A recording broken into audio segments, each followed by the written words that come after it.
আসসালামু আলাইকুম প্রিয় শিক্ষার্থীরা, লগারিদমের আজকের পর্বে তোমাদেরকে স্বাগতম জানাচ্ছি। দেখো, আজকের পর্বে আমরা শুরুতেই দুইয়ের প্রশ্নের সমাধান করব। দুইয়ের শুরুতে আছে যে এক্স এর মান নির্ণয় করো এবং কতে প্রশ্ন আছে log base 5 x equal to 3। এখান থেকে এক্স এর মান নির্ণয় করতে হবে। দেখো, যেহেতু এক্স এর মান নির্ণয় করতে হবে, তার মানে কি এখানে লগ রাখা যাবে না।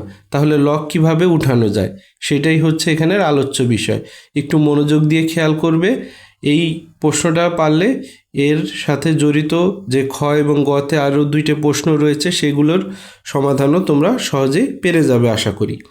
তো এখন দেখো, যেহেতু লগ উঠাতে হবে, অর্থাৎ লগ উঠিয়ে তোমাকে কি এক্স এর মান নির্ণয় করতে হবে যেখানে লগ থাকবে না। তো সেই ক্ষেত্রে তোমাকে করতে হবে হচ্ছে, তুমি যদি লগ উঠিয়ে দাও, নিয়ম হচ্ছে এখানে যে বেজ আছে সেই বেজটা লিখবা, তার উপরে সমীকরণের ওই পাশে যে সংখ্যাটা রয়েছে তাকে এইটার উপরে পাওয়ার হিসেবে লিখবা এবং ওই সমান সমানের সমান চিহ্ন দিবা এবং বেজের উপরে যেই সংখ্যা বা রাশিটা ছিল সেটা সমান সমানের ওই পাশে চলে আসবে।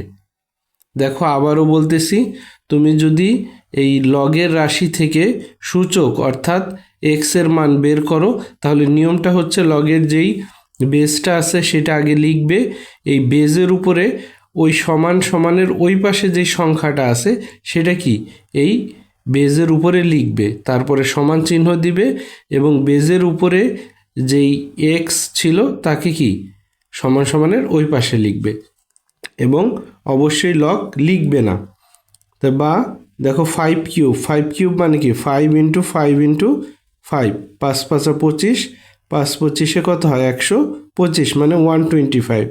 তাহলে 125 ইকুয়াল টু এক্স। সুতরাং এক্স ইকুয়াল টু কত 125। এখানে তোমাকে কি এক্স এর মানই নির্ণয় করতে বলা হয়েছে, এটাই হবে অ্যান্সার। শিক্ষার্থীরা দেখো, এখন আমরা ক্ষয়ের প্রশ্নের সমাধান করব। এখানেও সেম এক্স এর মান নির্ণয় করতে বলা হয়েছে। তো তোমরা আগের প্রশ্নটিতে দেখেছিলে যে এই লগ থেকে এক্স এর মান বের করতে হলে লগকে বাদ দিতে হয়, আর বাদ দেওয়ার নিয়মটা কি নিশ্চয়ই তোমাদের মনে আছে। আমরা একটা বা লিখব, এই বেজ যেটা সেটা লিখতে হয়, এই বেজের উপরে কি ওই সাইডে সমান সমানের ওই পাশে যেই সংখ্যা আছে সেটা চলে আসে এবং তারপরে সমান সমানের সমান চিহ্ন দিতে হয় এবং এক্স অর্থাৎ বেজের উপরে যেই সংখ্যাটা ছিল সেটা কি সমান সমানের ওই পাশে চলে যায়। তাহলে দেখো কি আসলো, x² = 25। এখন এখান থেকে তোমাকে কি এক্স এর মান নির্ণয় করতে হবে। তাই তুমি x² এখানে আছে, তাই এটাকে কি লিখতে পারো 5², কারণ 5² করলেই 25 হয়। তাই এখানে x², এখানে 5², যদি বর্গমূল করো তাহলে x = 5 হবে। সুতরাং x = 5। দেখো, এখানে অনেকের প্রশ্ন হতে পারে যে 25কে বর্গমূল করলে তো +-5 আসে, তাহলে কেন শুধু 5 লেখা হলো, অর্থাৎ +5 লেখা হলো, -5 কেন লেখা হলো না? সব সময় মনে রাখবে, লগের মান অর্থাৎ লগারিদমের মান কখনো ঋণাত্মক হয় না, সব সময় ধনাত্মক অর্থাৎ পজিটিভ বা প্লাস হয়। তাই +5ই শুধু লেখা হয়েছে, -5 লেখা হয়নি। তাহলে সুতরাং x = হবে 5, এটাই হবে অ্যান্সার। শিক্ষার্থীরা দেখো, গ নম্বর প্রশ্নটিতে রয়েছে লগ এক্স বেজ 1/16 = -2। তাই এখান থেকে আমাদেরকে কি এক্স এর মান বের করতে হবে। তাহলে লগ বাদ দিলে কিভাবে করে, এই বেজের বেজ লিখব, তারপরে তোমরা কি জানো যে এই বেজের উপরে পাওয়ার হিসেবে কি সমান সমান ওই পাশে যে -2 আছে সেটা দিব। তারপর কি দিই, আমরা একটা সমান চিহ্ন দিই, দেওয়ার পর এই বেজের উপরে যেই সংখ্যা থাকে সেটাকে আমরা লিখি। আশা করি মনে পড়েছে তোমাদের। এখন দেখো, এক্স এর পাওয়ার আছে -2। তোমরা জানো যে কোনো সূচকের পাওয়ার যদি মাইনাস হয় সেটা ভাঙানোর নিয়ম 1 দিতে হয়, একটা ভাগ চিহ্ন দিতে হয় এবং ওই মাইনাস পাওয়ারটাকে কি প্লাস পাওয়ার হিসেবে লিখতে হয়। অর্থাৎ এটা x⁻² ছিল, নিচে চলে গিয়ে কি হবে x² হয়ে যাবে, ইকুয়াল টু কত 1/16। তারপর দেখো, এখানে আছে 1/x² = 1/16। আমাদেরকে কি এক্স এর মান বের করতে হবে। তাই আমরা যদি আর গুণ করি অর্থাৎ এক্স স্কোয়ারের সাথে 1 আর 1-এর সাথে 16 গুণ করি তাহলে কি হবে এক্স স্কোয়ার একে এক্স স্কোয়ার ইকুয়াল টু 16 একে 16। ঠিক আছে, এখন দেখো এক্স স্কোয়ার ইকুয়াল টু 16, এখান থেকে তুমি কি এক্সের মান বের করবে। তাহলে কি লিখতে পারো, এটাকে এক্স হোল স্কোয়ার, এটাকে 4 হোল স্কোয়ার লিখতে পারো, কারণ 4কে স্কোয়ার করলে কত হয় 16 হয়। এখন দেখো যদি আমরা বর্গমূল করি অর্থাৎ বর্গ উঠিয়ে দিই তাহলে এক্স ইকুয়াল টু কত হবে 4 হবে। সুতরাং এক্স ইকুয়াল টু কি 4, এটাই হবে অ্যান্সার। তোমরা আরেকটাভাবে এটা করতে পারো, সেটা হচ্ছে আমি সাইডে দেখিয়ে দিচ্ছি যে এক্স স্কোয়ার ইকুয়াল টু যে 16 ছিল লেখার পর তোমরা এখান থেকে যদি এক্স বের করো তাহলে কি স্কোয়ার উঠাই দিলে ওই সাইডে রুট ওভার হয়ে যাবে। তোমরা জানো এক সাইডে স্কোয়ার অর্থাৎ বর্গ উঠাই দিলে ওই সাইডে কি হয় বর্গমূল হয়, আবার বর্গমূল 16 অর্থাৎ রুট ওভার 16 মানে কি 4। সুতরাং এক্স ইকুয়াল টু 4, এভাবে করো অথবা এভাবে করো, যেভাবেই করো উত্তরটা হয়ে যাবে। শিক্ষার্থীরা আমরা দেখো এখন 3 নম্বর প্রশ্নের সমাধান করব। 3 নম্বরে বলা আছে যে দেখাও যে 5 log 10 base 5 minus log 10 base 25 equal to log 10 base 125। তাহলে তোমরা জানো যে প্রমাণ করো যে বা দেখাও যে বললে আমরা কি বাম পক্ষ ডান পক্ষ অর্থাৎ left hand side right hand side নিয়ে কাজ করি। অর্থাৎ এখানে বাম পক্ষ সমান কি ডান পক্ষ, এটা আমাদের বের করে দেখাতে হবে। তাহলে আমরা বাম পক্ষ অর্থাৎ লেফট হ্যান্ড সাইডটা লিখে নিচ্ছি 5 log 10 base 5 minus log 10 base 25। এখন সমান চিহ্ন দিলাম। দেখো আমাদের বানাতে হবে log 10 বেস 125 অর্থাৎ লগের আগে কোনো সংখ্যা থাকবে না। এখানে দেখো লগের আগে সংখ্যা রয়েছে। তোমরা জানো যে লগের ক্ষেত্রে যদি পাওয়ার থাকে তাকে লগের সামনে আনা যায়, তাই এখানে যেহেতু আবার সামনে থাকলে তাকে কি পাওয়ার হিসেবে নেওয়া যায়। যেহেতু এখানে লগের সামনে রয়েছে তাই কি এই সংখ্যাটাকে লগের পাওয়ার হিসেবে নিয়ে যাওয়া যাবে। তাহলে এই 5টাকে আমরা কি এখানে পাওয়ার হিসেবে লিখব।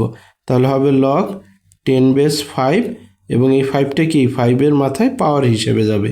তারপর মাইনাসের মাইনাস log 10 বেস, এখানে 25 আছে তাই এটাকে লিখব কি 5 স্কোয়ার, কারণ এখানেও বেস 5 এখানেও বেস 5 বানালাম। এখন এখানে দেখো log 10 বেজ আছে, এখানেও log 10 বেজ আছে, তাই আমরা কি একটা log 10 বেজ কমন নিতে পারি।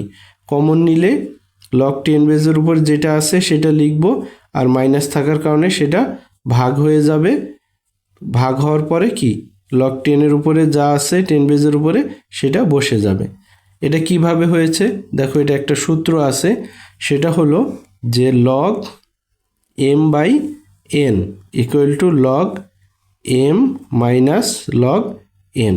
অর্থাৎ লগের সাথে যদি একটা ভগ্নাংশের গুণ থাকে তাহলে লগের সাথে লবের গুণ হবে, তারপরে ভাগের কারণে মাইনাস হবে, তারপরে লগ, তারপরে হরের অংশ হবে, অর্থাৎ log m/n equal to log m minus log n। এখানে দেখো লগ আছে, এখানেও লগ আছে, এখানেও লগ আছে, তাই এটাকে যদি m মনে করো, এটাকে যদি n মনে করো, তাহলে log m minus log n, তাহলে log m minus log n।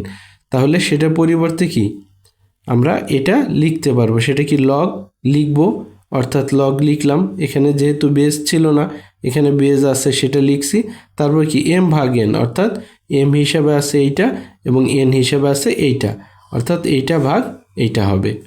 ঠিক আছে, তাহলে log 10 বেস দিলাম। এখন দেখো এখানে 5 আছে, এখানে 5 আছে, মাঝখানে ভাগ আছে, অর্থাৎ দুইটা কি সূচক একই।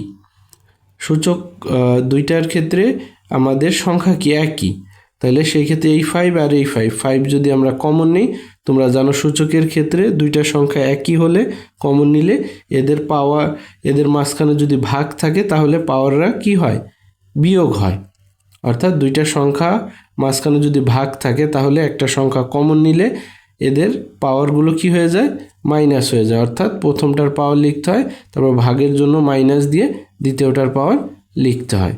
তাহলে log 10 বেস 5 লিখলাম, এখন 5 থেকে 2 গেলে কত হয় 3 equal to log 10 base 5 cube. তোমরা জানো 5 কিউব মানে 5 ইন্টু 5 ইন্টু 5, এটা কত হয় 125। কীভাবে 5 × 5 হয় 25, 25-এর সাথে 5 গুণ করলে 125 হয়, তাহলে এটা লিখব 125 log 10 বেস 125।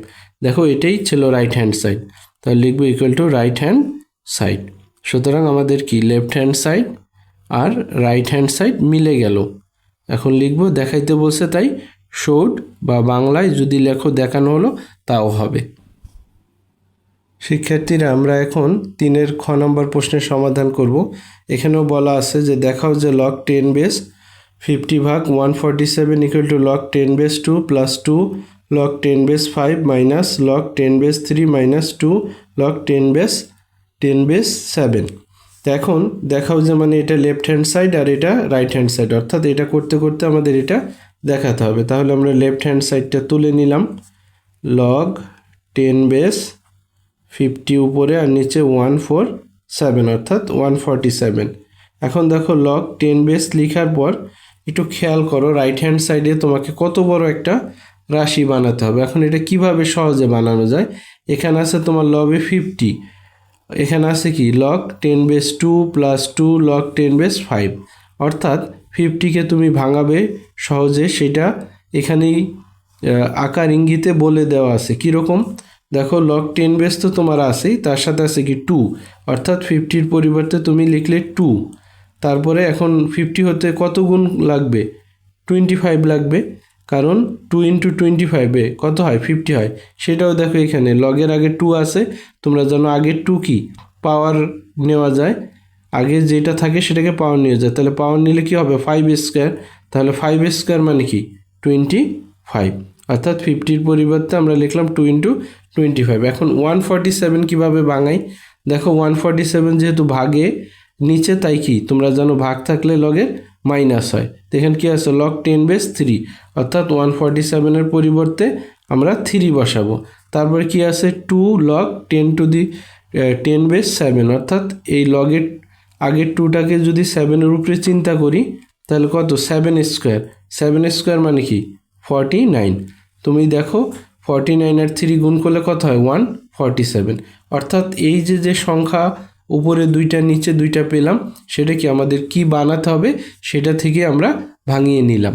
এখন চলো লিখি log 10 বেস তারপর 2 × 25, 2 × 25 মানে কি কত 2 log 10 বেস 5, অর্থাৎ 5, আর এই 2টা কি 5-এর উপরে গেলে কি 5² হবে, তাই 25-এর পরিবর্তে লিখব 5²। 3-র 3 গুণ 47, এখানে দেখো 2 log 10 বেস 7, অর্থাৎ 2 যদি এটার উপর নাও তাহলে কত হয় 7², তাহলে 49-কে লিখব 7² হিসেবে। মানে এইগুলা যেরকম সেরকমভাবে সাজিয়ে নেব, তাহলে দেখবে কি সহজে এইটা চলে এসেছে। চলো কিভাবে, এখন লগের ক্ষেত্রে তোমরা জানো log m ভাগ n, এটা সূত্র কি log m ভাগের কারণে মাইনাস তারপর কি log n, অর্থাৎ log 10 বেসের সাথে এটা আছে লবে এবং এটা আছে হরে, তাই লবেরটা কি হবে log 10-এর সাথে গুণ হবে, আর এই ভাগ থাকার কারণে কি একটা মাইনাস চিহ্ন দিয়ে তারপরে log তার সাথে এটা থাকবে। তাহলে আমরা log 10 বেস 2 × 5² উপরে আছে, তাহলে কি হবে log 10 বেস 2 × 5², তারপর ভাগ থাকার কারণে কি হবে একটা মাইনাস, তারপরে log 10 বেস, তারপরে কি লগের সাথে কি n না, n বলতে এখানে কি আছে এইটা 3 × 7², আমরা সেটা লিখলাম ইকুয়াল টু দেখো লগের আরেকটা সূত্র তোমরা জানো, এখানে দেখো ব্র্যাকেটের ভিতরে গুণের সূত্র আসছে log 10 বেস তারপরে 2 × 5², লগের গুণের সূত্র হচ্ছে log mn, মানে m × n, তার মানে হচ্ছে log তারপরে m তারপর গুণ থাকার কারণে কি একটা প্লাস তারপরে কি log n, অর্থাৎ লগের সাথে দুইটা পদের যদি গুণ হয় তাহলে সেটা হবে কি log ইন্টু প্রথম পদ প্লাস log ইন্টু দ্বিতীয় পদ। তাহলে দেখো log এর সাথে এটা প্রথম পদ এটা দ্বিতীয় পদ, তাহলে কি হবে log 10 বেস 2 হবে, তারপর গুণ থাকার কারণে কি একটা প্লাস log 10 বেস 5², 10 বেস 5²। একইভাবে এখন মাইনাস চিহ্ন দিলাম, দেখো লগ 10 বেস এখানে কত আছে 3, অর্থাৎ লগ 10 বেসের সাথে 3-রও গুণ, তারপর কি লগ 10 বেসের সাথে 7 স্কোয়ারের।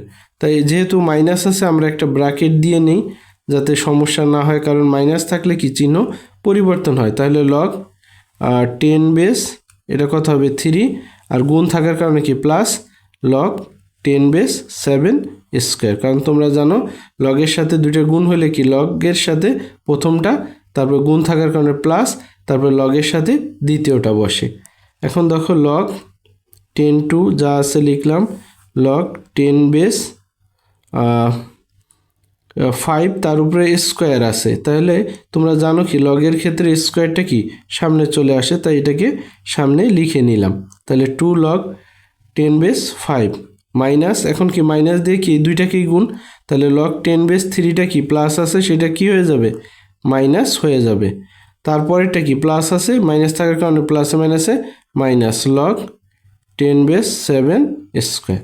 এখন দেখো বানাতে বলা হয়েছে লগ 10 বেস 2 সেটা আসছে, তারপর প্লাসের প্লাস আসছে 2 লগ 10 বেস 5, 2 লগ 10 বেস 5 সেটাও আসছে, তারপরে minus log 10 base 3, minus log 10 base 3 সেটাও আসছে, আর লাস্টে minus 2 log 10 base 7 minus log 10 7 square. তার মানে কি এই 2টাকে যদি আমরা সামনে নিয়ে আসি তাহলে কি পুরাটা রাইট হ্যান্ড সাইড মিলে যায়। তাহলে এতটুকু আমরা কাজ করলে আমাদের কি রাইট হ্যান্ড সাইড চলে আসবে। আমরা বাকিটা বসায় রাখতেছি, ওইটারই শুধু কাজ করব। লগ 10 বেস 3 মাইনাস এই 2টা সামনে চলে আসবে লগ 10 বেস 7। তাহলে এটা কি আমাদের রাইট হ্যান্ড সাইড। সুতরাং left hand side equal to right hand side দেখাতে বলা হয়েছে শোড বা দেখানো হলো, যে কোনো একটা লিখলেই হবে। শিক্ষার্থীরা দেখো 3-এর সর্বশেষ অর্থাৎ গ নম্বর প্রশ্নে এও দেখাতে বলা হয়েছে যে 3 log 10 base 2 plus 2 log 10 base 3 plus log 10 base 5 equal to log 10 base 360, অর্থাৎ এইটা সমান লগ 10 বেস 360 দেখাতে হবে। তাহলে এটা কি হবে লেফট হ্যান্ড সাইড অর্থাৎ বাম পক্ষ, সেটা আমরা লিখে নিচ্ছি। 3 লগ 10 বেস 2 লিখলাম, তারপরে plus 2 log 10 base 3 plus log 10 base 5। এখন খেয়াল করে দেখো আমাদের বানাতে হবে লগ 10 বেস 360 অর্থাৎ 360, অর্থাৎ লগের আগে কোনো সংখ্যা থাকবে না। এখন দেখো এখানেও লগের আগে সংখ্যা আছে, এখানেও লগের আগে সংখ্যা আছে। তাই তোমরা জানো লগের আগে সংখ্যা থাকলে কি সেটাকে পাওয়ার হিসেবে উপরে নিয়ে যাওয়া যায়, তাহলে এই দুইটাকে নিয়ে নিতে হবে। তাহলে লগ আমরা 10 বেস লিখব 2, তার পাওয়ার হিসেবে এই 3টা চলে যাবে, প্লাস এখানে কি লগ 10 বেস 3-এর উপরে কি এই পাওয়ারটা 2 হিসেবে চলে যাবে, প্লাস লগ 10 বেস কি হবে 5। এখন দেখো সবগুলো আমরা সামনে যেই দুইটা ছিল সংখ্যা পাওয়ার হিসেবে নিয়ে গিয়েছি। এখন খেয়াল করে দেখো এখানেও লগ 10, এখানেও লগ 10, এখানেও লগ 10 রয়েছে, অর্থাৎ তিনোটারই কি বেস একই। তো আমরা এই তিনটার থেকে কি একটা কমন নিতে পারি। তাহলে লগ 10 বেস যদি কমন নিই তাহলে কি হবে, উপরে থাকে কত 2 কিউব, আর তোমরা জানো লগে যদি কমন নেওয়া হয় তাহলে কি মাঝখানে যদি যোগ থাকে তাহলে সেটা কি হয়ে যায় গুণ হয়ে যায়। অর্থাৎ প্রথমটা লিখলাম, তারপর গুণ দিয়ে দ্বিতীয়টা, তারপরে গুণ দিয়ে তৃতীয়টা, অর্থাৎ বেজের উপরে যা থাকবে তাদের লিখতে হবে। আবারও বলতেছি লগে যদি কমন নেওয়া হয় তাহলে কমন নেওয়ার পর যদি লগগুলোর মাঝখানে যোগ থাকে তাহলে ওই লগের বেজের উপরে যেই সংখ্যাগুলো থাকবে তারা গুণ হবে, আর যদি এখানে বিয়োগ থাকতো তাহলে তারা ভাগ হইতো। তাহলে লগ 10 বেস এখানে কত আছে 2 কিউব মানে কি 8 গুণ 3 স্কোয়ার মানে 9 গুণ 5, অর্থাৎ লগ 10 বেস এখানে কত তিনটা সংখ্যার গুণ কত 5 নং 45 গুণ 8, আমরা একটু গুণ করি 45 ইন্টু 8, 5 4 40 শূন্য হাতে 4, 4টা 32 আর 4 36 মানে 360, অর্থাৎ লগ 10 360। দেখো এটাই আমাদের বের করতে বলা হয়েছে। তাহলে এটাই কি আমাদের রাইট হ্যান্ড সাইড। সুতরাং left hand side equal to right hand side, এটা দেখাইতে বলা হয়েছে, তার মানে শোড।